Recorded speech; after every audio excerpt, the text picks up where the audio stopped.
More breaking news which is coming in right here on Times Now. We are getting you minute-by-minute updates. The entire process of bringing back Tahawwur Rana back to India. Sources are now saying that they are aware of the developments on Tahawwur Rana's extradition and saying that the general assurances have been given to United States authorities regarding his extradition. And these general assurances include conditions that he is going to be first protected in jail and he is not going to be tortured during his custodial period in India. Let me go across to Arunil. Arunil, these are precisely the kind of fears that Tahawwur Rana had raised in American courts as well, that he feared that he's going to be tortured, being an ISI agent and an ISI spy being deployed in India, carrying out a terror attack of this magnitude. And now these are assurances, I believe, which have been given by India.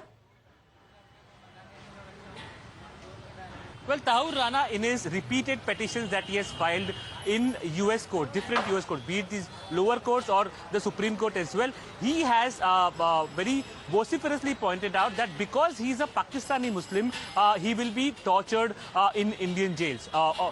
As per protocol, the Indian government basically has given a general assurance to the US authorities as well that proper protection will be given to Tahawwur Rana during his custodial time as well as during his time that he'll be spending in the jail as well. At present, I'm reporting from a very significant spot, Meghna. This is Tahawwur AC Market. This is the place, this was basically the hideout of David Coleman Headley. For 2 years, he operated an immigration center from here. Who had asked David Coleman Headley to start an immigration center over here? It was Tahawwur Rana. Tahawwur Rana, who was the childhood friend of David Coleman Headley. He was one of the handlers of David Headley. What exactly were the operations that were being done by David Headley from here? Meeting like-minded people, taking instructions from the masterminds like Tahawwur Rana as well as the top bosses from LET and from the ISI as well. Also conducting surveillance across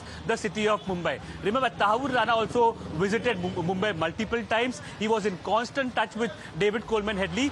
And David Coleman Headley, when he deposed to in front of Mumbai police as well as to the NIA, he mentioned about this aspect, that how he operated from this office in Tahawwur AC Market. He used to stay nearby from here in the plush Breach Candy area. He used to go to a very plush gym in South Mumbai as well. That is where he had met several celebrities, friends as well. So basically, he was using all his connections to conduct these attacks, and it was a pre-planned one because for 2 years, David Coleman Headley had stayed here. He was acting in connivance with Tahawwur Rana, who basically can be called as the mastermind. He was the handler of David Coleman Headley.